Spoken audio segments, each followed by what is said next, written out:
Good evening. This is Cece with Going Solo, Life After Divorce, and we are live here tonight on liveandloveradio.com. And tonight I'm going to give you straight away our call-in number so we don't forget that, because we've got a fantastic guest here in the studio, and I want to be able to move forward with her right away. But anyhow, our call-in number is 813-235-0644. That's 813-235-0644. So please join us in our conversation tonight. Just go ahead and give us a call, and we'll just patch you in live, and you can chat with us directly. But I do want to thank Talk Wad Network for having us here tonight. They're a fabulous network with a lot of great shows on the studio here on liveandloveradio.com. So please join in and listen to the various different shows that are here.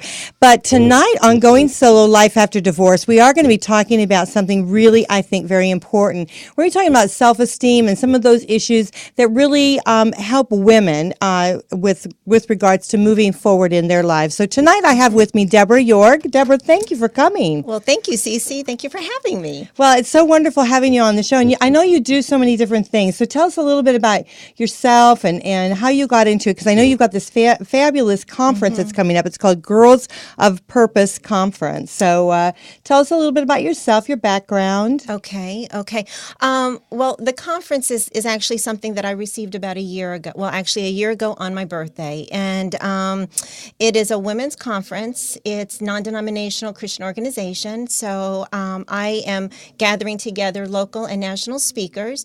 And we had our last conference in January here in Tampa. And then because it's Christian-based, and that's where my heart is, the Lord has had me bring this to our teens. So I'm really excited to do that. And you know, it is a stepping stone. Life after divorce, there is life after divorce. And in a nutshell, what my background is, I got divorced in 1996. And my sons were very small at that point. And, you know, life was chaotic and just crazy. And I had to allow myself time to grieve. It's grieving the loss. And so I had to grieve, and I had to it's funny because I met my husband not too long after that, the one that I'm married to now, and he's a wonderful man. But you have to allow yourself time to grieve and in the process. But there are stepping stones. I can look back and I can see the stepping stones of me healing. And it's been a process. It's been a journey. I'm not the person I was back then. It's just awesome because I don't even recognize myself. God has just done so much, and He's healed my heart in so many ways, and He's brought me right to this place. And now I have a conference that He has blessed me with, and taking it to the women and now the teens. And self-esteem is a huge issue. Well, I know we were talking, off the show about that, and we were talking about, a lot of times our lives are developed. The person that who we are, who we're going to become, is developed at a very early stage in our lives, and so we start out, very, very young. I think they're saying, that when you're like 3 years old, you start developing who you're going to become, and a lot of your, things that you're traveling through life, your experiences. They're touching you, and they're changing you as you evolve. And so, I think touching the teens and really making them aware that they need to have self-esteem. So as they go into young womanhood and become mothers, they can, share that with their children, and both men and women, as both ladies and little kids, children. I mean, if I can talk tonight, it's been one of those days for me. I've been having a Monday. I don't know what it is, but I think that the more positive we are, and the more we share that with really anybody that we come in contact with, we touch their lives in so many different ways. And that's what you're doing. And that's why I wanted to have you on the show, is because what you've done, you've changed so many people, their lives at the very beginning stages that are going to develop them into young adulthood. And really, it's going to give them a very positive onset. And anyone that comes in contact with them, their lives are going to be changed, forever changed. So it's just a fabulous thing you do. And I know your journey to where you've gotten to be now has been a struggle. And we don't want to overlook what we've had to experience through divorce, because I know a lot of us out there, that are going through some of the challenges of divorce, you are, showing them that there is light, at the end. So that's fabulous. Yeah, thank you so much. There is light. There absolutely is light. And just speaking about the teens and how we are so formed and shaped, my childhood was good. I met my high school sweetheart, I was 15 when I met him, so I was a teenager myself. So I was just being formed. And so, we were wrapped up in one another, high school sweethearts. And so just starting out very, very young. And, we talked about the lies before. It's just growing up, hearing lies about ourselves from other people and believing those lies. And, I was very good at just becoming a chameleon. I can blend in, I could hide, I can disappear, I could not say anything. I didn't have a voice. I just existed. Well, so you've come through a toxic relationship. You've really tried to, within that relationship, you've tried to just survive. You were in survival mode. Yes. And so a lot of the things that you were told were, really, it had nothing to do with you, to do with him. No. And so but it touched you and it scarred you, and you had to take time to heal from that. Yes, a lot of it did take time, and it's it's taking two people in that marriage that is just you're brought together, but it's just when you. It's just, like you said, it's toxic. And not that, it's just what you know. We were saying that before, too. It's just what you know. So coming from what we just know and not knowing how to change things, you kind of live in that place. And, for me, I felt like I needed to stretch and grow, and I didn't know how to do that. And it was really, really tough during the chaos of everything. I had shared this before too. The way that I dealt. People do drugs, people do alcohol. Mine was an eating disorder. I lived in anorexia from 1994 to 97, and very frail.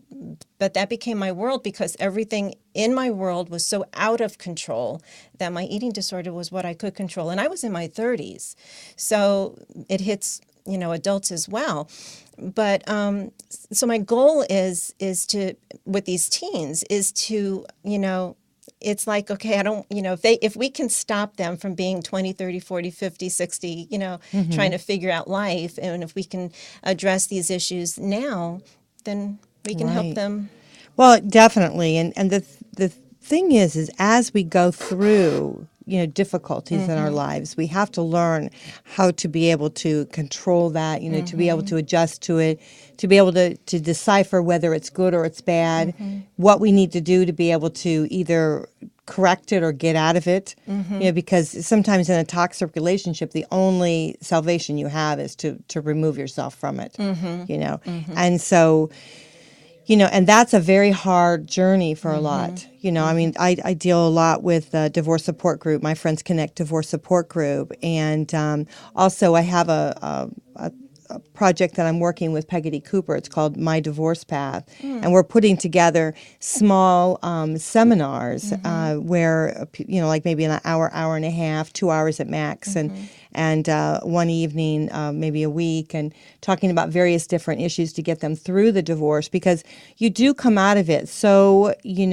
distraught and so, unsure about things. And so you giving the youth, to teaching them how to deal with some of the problems that they're having, everyday problems, but also building up their self-esteem, because that's, as we go through divorce, that's what we're constantly having to do is, and even the guys in our group. I have a very active male following, and they are struggling with their self-esteem and such, and so they're trying to put it all together too. So, I think what you're doing is really a great thing. Thank you. So now, when you talk to them, when you talk to the teenagers, how do you how do you start the process with them to be able to help them? Well, at our conference on the 24th and 25th, we've got a variety of speakers, and there's going to be different messages, but we're going to let them know that they are valued and they are worthy, and that they have a purpose. They were designed. We go back to the scripture. In Psalms 139, we're fearfully and wonderfully made, and every day of our life was predestined before one of them came to be. That means that they were created with a purpose. They're not just here. A lot of them are kind of just, I know that feeling. They're just existing and they're struggling. And so it's just letting them know that they are beautiful and that God loves them unconditionally. It doesn't matter what they've done. We're going to be talking to them about purity and abstinence. And it doesn't matter what they did the night before. If they're at that conference, today's a new day, and they can just, move forward and just, again, with the lies, explain to them the different lies and to help them see themselves differently. So, for example, when you say lies, what kind of lies would you be thinking? Mm-hmm, they can just be told or even feel, I'm not pretty. They compare themselves to the popular girl. They think that they're too overweight, that they need to lose weight. A boy doesn't like them because, they're not smart enough, or they're just down on themselves. Just the different messages. They don't measure up. And so it's just letting them know, you know what? Not everybody's going to like you, and that's okay. And you are who you are, and that's a great thing. Mm-hmm. And so it's just letting them know that they're valued. They don't have to have everybody's acceptance. We come from that.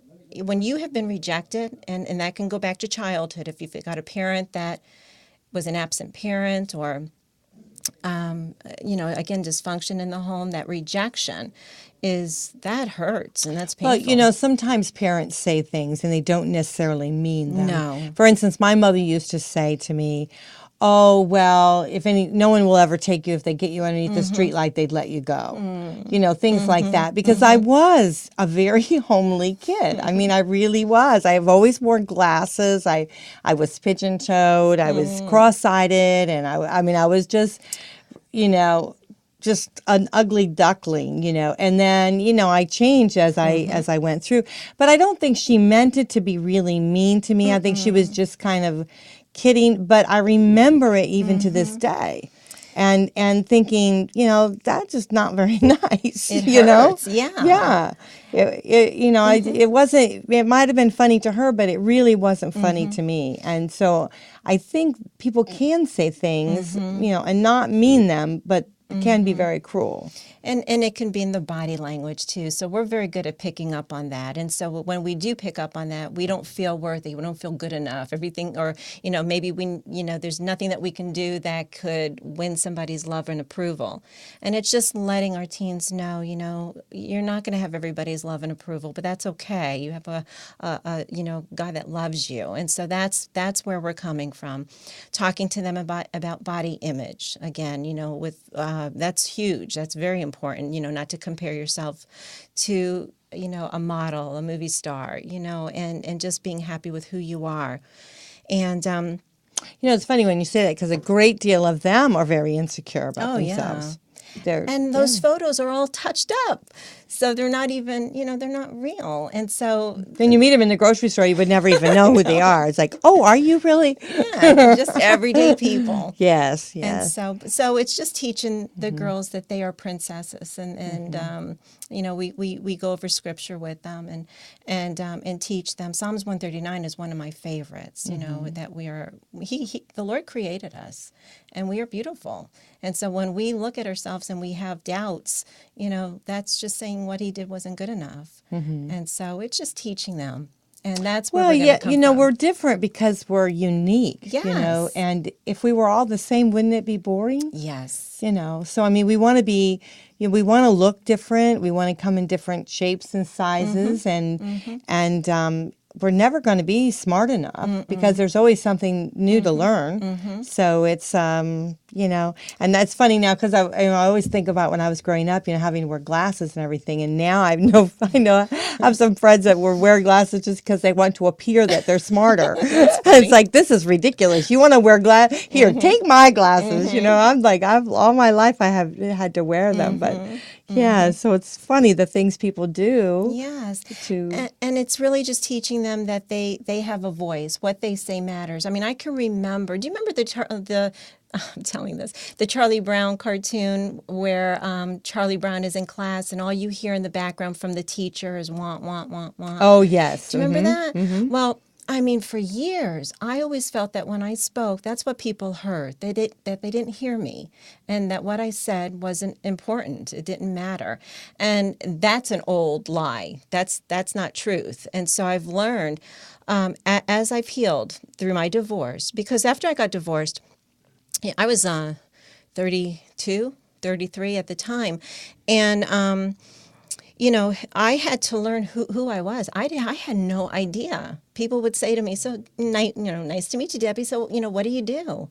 And what do you, who are, what do you like?" And I didn't have a clue. I had to learn who I was. And so it's been a very cool process of learning that, stepping outside my comfort zone, and figuring out really who I am, taking some risks. Right. And that's what, we want to teach these kids too. And the adults, the women that will be in that room, a lot of them are frightened. And, maybe single moms or in a marriage that's not working. So, and then they're just surviving. People are just in that survival mode. And they're not alone. Oh, no. There's so many. And I really do. I know that you focus a lot on women, but I do know that there are a lot of men out there that are feeling the same insecurities and a lot of things that we women feel. Absolutely. As they're going through divorce, they're worried about their weight and the way they look. They've been rejected, and so they have a lot of things too that they have to adjust. So I think if we just look at it from a whole human being status, understanding that each individual has worthiness, and you've said that, they had worthiness and have value, and to be appreciated for who they are, and trying to figure out, through the journey who they are, which is very, very important. So it's really I love this conference. Let's tell everybody a couple times during the show when it is and where it is. Okay, it is May the 24th and 25th, so it's next weekend, and it's at the Grand Hyatt right here in Tampa Bay, right off the Courtney Campbell. That's a great location, so very easy to get to. Yeah. It's just a beautiful location, and there's a variety of different speakers and live praise and worship music and ministry. My heart is ministry, and I want to be able to encourage the attendees that it's a new day, that they're there to seize the opportunity. Don't leave the same way that they've come in. And that can really happen. I know with all of my heart that the Lord will meet them right where they're at. And it's just coming to that place of going, I want. Just saying yes to Him. And they don't have to know what that means or what that even looks like, but just stepping outside the comfort zone. There's healing. There's transformation. There's life-changing opportunities when you give your heart to the Lord, and He can really take the issues, heal your heart, and move you forward. And He's done that in my life. He's healed my heart in so many ways. He brought me from where I was to where I am today, and He's not done. And, that's where, we always learn. He teaches and constantly learning. And so I know that I can't keep that to myself. It just hurts to see other people struggling. Right, absolutely. When there's an answer. I've often said is like I've always felt that there's a path for me, and like a door will be open, and then I say, oh no, I'm not going to go through that door. I'm going to go through this other door. So I'll go through the other door, and then I'm stumbling around and I'm trying to find my way again, and then there'll be those two doors again, and the door will be open for me to go through, and I won't go. I'll go. I'll keep trying to figure out my own way. okay and go through. So sometimes if we just, give in and just say, okay, I'm just going to believe that there is something better for me and I'm being guided and just go with it. Because I do feel my life is especially since my divorce, has definitely been guided. I really do believe that things that I've had to endure and the heartaches and things that I've had to go through, my story is very tough. And so I just think that there's a reason for that. There's a learning thing that we're doing. And so I need to stop being so stubborn and go through the correct door, and I think my life will be a little bit easier. But yeah, I would love to if I can. I most certainly will, and I would encourage everyone out there. It is kind of focused on for the women and for the teenagers. So but definitely if you feel I don't think anybody will ever be turned away. So if anybody wants to go, definitely. It's for 12 years old and up. So teen girls, I'm encouraging mother and daughters. It's a great time, quality time for them. Granddaughters, grandparents or grandmothers, youth groups, just coming together. And the speakers are extremely transparent. We're talking. And so I know statistically that the attendees, that there's going to be things that they're going to relate to and connect with. And so whether, we've got some that are speaking on some past abuse. I was sharing before during my when I was married before and going through my anorexia, I was also raped on a business trip. So coming out of all of that, enduring all of that, and just a marriage that was falling apart, I know that in sharing these areas of our hearts, the speakers, that's where there's hope, to know when somebody in the audience can see, wow, I've been through that too. And they may be struggling in those areas. They may be struggling with unforgiveness, maybe towards someone or towards themselves, or they've been through a variety of different abuse, emotional, physical, sexual abuse. Right. Well, you have that relatability, that bonding. And I think that's why the show Going Solo is so successful. And the My Friends Connect divorce support group is because we do have that bonding. We do connect. We have our souls connect with the pain and agony that we've actually, shared together, although separately, in our own lives. But we have that, and I think your conference with the individuals that are willing to speak. I mean, you have like 9, 10. Yes. Yeah, 10 speakers, including yourself, right? Yes, we have. We've got one that's doing that's leading praise and worship, and another one that's going to be speaking. Kim Johnson is going to be speaking on the Song of Solomon, which is the ultimate love story. Like Jesus is the best boyfriend ever, and speaking about that. Ashley Pope Todorov is going to be talking about body image and image in general, what we put out there. Ariel Lenart is a young writer from Brooksville. She's 18 and she wrote a book on purity and abstinence, and that's a huge stand. She's taking a stand at 18. I know what I was doing at 18, and I look back. I was married. I was married at 19. Yes. I was married at 18. Yeah, I was married, and I actually. I had my daughter, at 18. Yeah. So when I heard about her, I just loved her taking that stand, and so, just the variety of speakers sharing their testimonies and where they've been, and they're extremely transparent. But that's where we offer hope to other people. Like I was saying, people, they're not alone. People think that they don't want to talk about wherever they're at, they're embarrassed. There's shame that surrounds a lot of those issues. There's shame that surrounds divorce. I really, when I went through my divorce, I was just devastated. I was devastated. Yeah, we all have that where we feel that failure.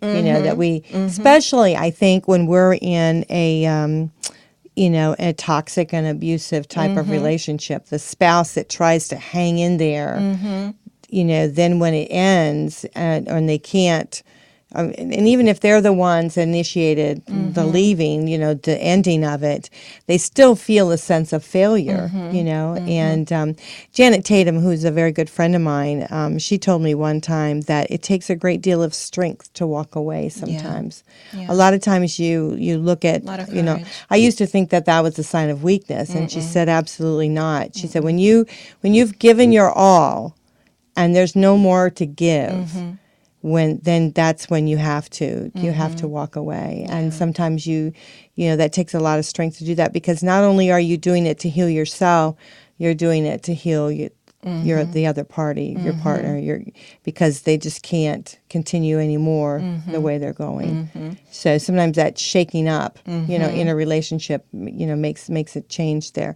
And so, I think about the youth, being 12 years old, and a lot of things that they're experiencing. Maybe their families might be, a division of their families, and it's very hard for kids, especially girls, if they're being separated from their dads and their moms. Their parents are huge role models for them, and to have that kind of division really can upset them, and they not find fault. And they're really at that age, they're really growing, and they're just, they're like sponges, They're watching. Yeah. Taking it all in. They are, and they really have, the insecurities that you feel when you're a teenager, going into that teenage. Although my granddaughter, she's like, I've never seen anybody. I look at her with amazement, because when I look at her, I was never as assured that she is. But why? I was thinking about that today, because I knew you were going to be on, and I was thinking about my granddaughter, and she's very beautiful. She's a stunning girl, and she's really very talented in her own way. She's got just like a very, very great personality, very. But then I started thinking about it, and I thought, sometimes I wonder, because she makes it seem so easy and things so smooth for her. I wonder underneath, are there things underneath that we're not catching? Yeah. Because teenagers have a way of hiding, what they don't really want to come out. So I tend to wonder sometimes on our youth if they do that a lot. Oh, yeah. Yeah. I was really good at hiding that. As a kid, I was really good. And then as I grew up into an adult, nobody knew anything.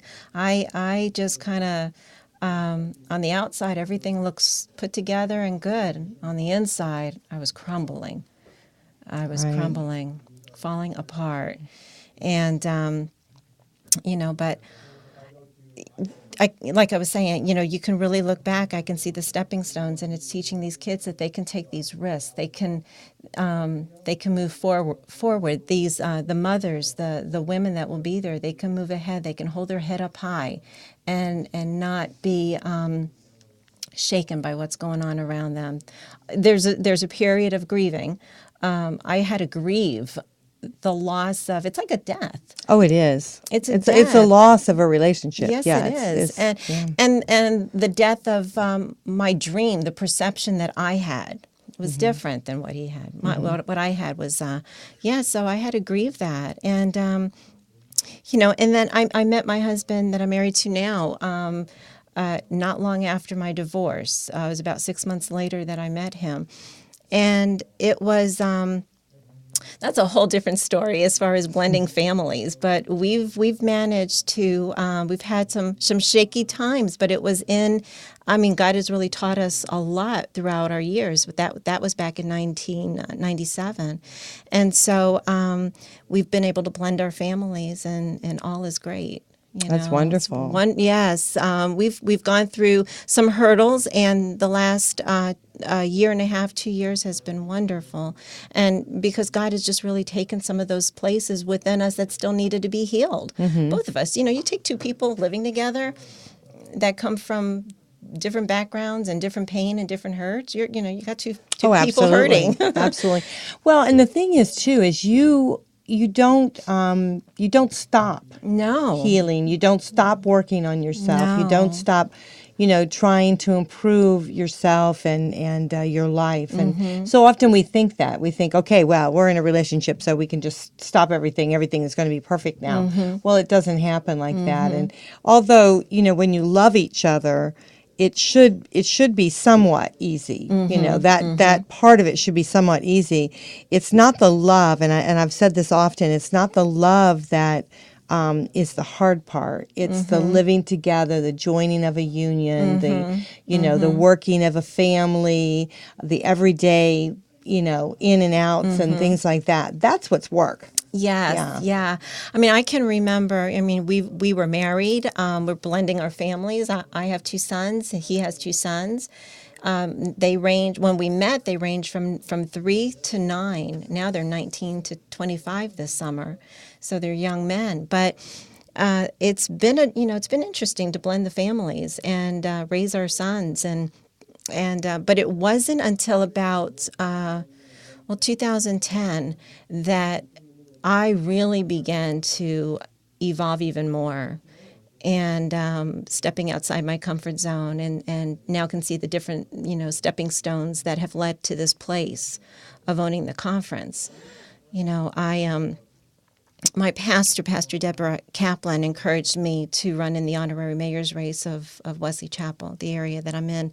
And, that was so outside my comfort zone, but I respect her, and she just is like, watch what God will do. Just watch what he does. And I won the race, but I held that title for about a year and a half. And I can look back and I can just see how God was raising me up, showing me the voice that I didn't think I had back then, that I heard the Charlie Brown cartoon, and just showing me that what I say does matter. And so it was just a great way to branch out a little bit. And so I've always had the passion of helping other women. As I've gone through the years of healing and learning, it wasn't until 2010, 11 that I developed Design for a Purpose, which is life coaching for women. I just wanted to take what I've learned and show other women they can, go through that as well and heal. And then it was a year ago that I received this conference. The conference is actually a founder, a woman from St. Pete had founded this. And then Facebook is such a great tool. I met her through Facebook. And so she had to, it just wasn't the right timing in her life. So she passed the baton. And so I knew that was a gift from God. I just knew that it would be a platform to really branch out and gather, women and teens and be able to really, and gather some speakers and friendships these are not professional speakers, but they're handpicked. God just brought us all together, and we all have a story, and we're just going to share. That's wonderful. And see, That's wonderful. What God does. And sometimes you don't have to be, a professional. No. I know that a lot of people call me that on being here on the radio, and I feel so blessed to be able to do it. But I'm the same way. I mean, my divorce support group, which is my Friends Connect divorce support group, Katie founded it, and when she started, it was like 5 of us in the group, and it grew, and then she decided to move forward in her life, and then Carla and I took it over and started working it, and helping people and helping people move through it. And then Carla, started with her life and has met someone and is happy and together with him and move forward. And so then I developed it into an actual business and organization. And that's awesome. And then the radio show came by, I told you, through a friend of mine, Connie, and she does victims to survivors. And if anyone needs any assistance with that, she's definitely, That's awesome. fabulous. So it's you're just being touched as you as you move through your life and taking advantages of things that have passed through to you, which is very, very important. So connecting all these wonderful individuals that are willing to give of themselves and their time and share their personal stories and such, I know it will definitely be touching. I believe we have a call. Okay. Yeah, believe we Hello, this is Cece with Hello? Going Solo. Hi. Hi, Cece. How are you? I'm This is fine. Ashley Todorova. Hi, Ashley. How are you?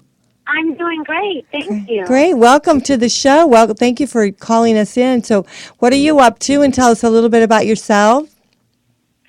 Well, I'm just enjoying this beautiful evening, and I was actually watching the show, live streaming, and enjoying that very much. Great. You guys are doing a great job, and I'm very excited for this opportunity. I thank you. Thank you for joining us. Now, I believe are you one of the speakers on the conference that's coming up? Yes. I am, yes. Great. Well, that's wonderful. So tell us a little bit. I mean, without giving it all away, tell us a little bit about how you're participating in it. What got you to give of your time and your energy and your soul to such a great conference. Well, thank you for asking. I am very good friends with Debbie Yoerg. I'm impressed with her friendship. And, Debbie and I met through Debbie Kaplan, who you heard about here. And I was going through some things in my marriage at the time. And I just really needed, not only did I need friendship, but I needed healing. The door opened for me to meet Debbie, and it was just an awesome opportunity. So over the past few years, she and I have just developed our friendship and, gotten to know each other better. And when this opportunity arose for Debbie, I just expressed to her my passion for helping others and for speaking. And, that's kind of how it connected. But she was an integral part of me being able to improve my relationship with my husband, and so we got close as friends first, and then the opportunity for this ministry came about, and I jumped on board because it's just it's an amazing ministry. Yes, it's it wonderful is. thing. Yeah, it sounds absolutely wonderful. So you were going through some challenging times in your relationship. If I understood that correctly, is that right? Oh, yes. Yeah. Yes. Extremely challenging, yeah. Right. And so you were able to, work through some of those things and you're still together with your husband. Am I correct? Absolutely. Fortunately, I had a very, very, very good relationship with my husband now.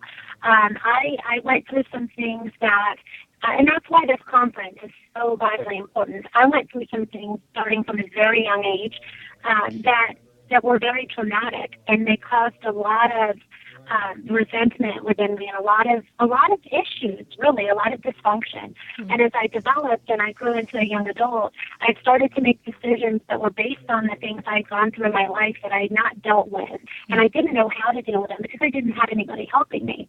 So when I met my husband, he's this knight in shining armor, literally wonderful man, loves me, does everything for me. I was dysfunctional from the start because of my circumstances, and I wasn't able to function as a healthy part of that relationship, and it almost caused the end of my marriage. But the good news is that God stepped in and really helped me to not only heal, but to heal my marriage as well. And that's why this conference is important. I want to get, particularly as being one of the speakers, I want to get out to these girls and let them know that they are valuable, because as they develop into young adults, Cece, it's going to change their lives and their relationships. Oh, absolutely. Yeah, I think you guys are definitely going to be able to touch people, and it is going to affect them, from there out. And it's just a fabulous thing that you're doing. So often, we do have to look back on our paths a little bit. A lot of people say, oh, I don't want to go there, that baggage. But, you have to do that because you have to understand the part you played in it. and so that way you can recognize it so you can make the changes that you need to make in your life. We all have to make changes and not be afraid of that. Exactly. I tell a lot of my clients, and I tell the women too at the conference, that you can't move ahead. You cannot move forward freely unless you deal with the stuff that's keeping you back. Right. You just can't. It doesn't go away. It follows you. Yeah, You that's can't true. run from it. That's true. You really can't. The beautiful thing about it too is that when you go back and you look at those situations that happened in the past, you seek understanding. And I actually spoke about this in Wisconsin. When you have an understanding, a deep understanding of where these issues stemmed from, then you have the ability to, like you were both saying, step in and fix it, because the enemy comes to kill and destroy. And God says, no, that was nailed to the cross for you guys. You don't have to live like this. You don't have to live in pain and dysfunction. So when you're going forward and you're moving forward, you're literally, generations are changing. When you go back and face those painful moments, you have the ability to change generations in your family. It's that powerful. Right. Absolutely. Absolutely. Well, I thank you so much for calling in, and what you're doing is just, you ladies are just outstanding. And I really do feel that these teenagers are just going to, they're going to be like, wow, and you're going to touch the parents, because the parents that come, the moms that come there, they're also going to be equally touched, because they need to hear some of the things I think that you guys are saying. So often we go through our life and we are beaten down a bit, and so I think it's going to be it's going to be very welcoming, for them to be able to hear that. Yes, definitely. I agree. There's a message for everybody. And, I think inside there's a little girl in all of us. And I think that this conference is going to touch everybody. So thank you, Cece. This was a great opportunity, and I appreciate it. Well, thank you so much for calling. I appreciate you calling in. Bye, Ash. So, bye. Bye. You guys have a great night. Great. You too. I hope we keep in touch. Maybe. I'll find you on Facebook. Yeah, I'd love to have you on the show sometime. That would be great. So it would be nice to do that. Well, thank you, Cece. I would love that. Well, thank you so much. Well, listen, we're going to have to start kind of winding down here a little bit. So I think our time is starting to come down. So tell us again a little bit on how we can reach you. Okay. About the conference. Give us all the information that we can reach you at. Okay. Friday the 24th and Saturday the 25th at the Grand Hyatt. They can go to www.striveforgreatness.com. I have a special that's running for one adult, one teen. There are 2 lunches for Saturday, and an overnight stay is $145. Okay. And it's right on the water, so it's just a beautiful weekend. And so they can go to that website and register that way. And Friday night starts at 6 o'clock, and we'll go to about 9:30, 10, and then Saturday, 9 o'clock to 4. Great. It sounds absolutely wonderful. Now, I know you have a Facebook page, right? I do. It's people can reach me at Deborah, Deborah, my maiden name, I'll spell it, Ingargiola, and now my married name, Yoerg. The Ingargiola is Italian, and that was my maiden name, and a lot of classmates have found me that way, so I've kept my my name. Yeah, it's a beautiful name. Thank you. But yes, I would love to connect with people. Any questions, or just my passion is just so people know that they are not alone. They are not alone, and they can hold their head up high and walk this out. And sometimes we need to just, grab somebody's hand, which means it doesn't have to be literally, but just to know that somebody's praying for them and helping them move through. Right, absolutely. Well, I tell you what, all that we've heard tonight, I know that we're kind of focusing on, teenagers, and we're focusing on women, but all the information that you've heard tonight, you guys out there, you can definitely use it too. It will definitely help you. So just, forget about the women kind of thing, and just just take what you can and use it that will benefit your life, and that's what we want for you. I just want to give you my contact information. Of course, you know I am here every Wednesday night at 7:30 on Going Solo Life After Divorce. You can also reach me through meetup.com on the My Friends Connect Divorce Support social group, and also just check in with the My Divorce Path with Peggy Cooper. We're putting together a series of seminars which we think that will definitely help you. They'll be extremely inexpensive, definitely worth your while. And what we want to do is be able to make your path a little bit easier. So this is Cece with Going Solo Life After Divorce, and we'll see you next Wednesday at 7:30. Signing out. Bye. Thank you. Thank you. Oh, thank you for coming. Appreciate you. it.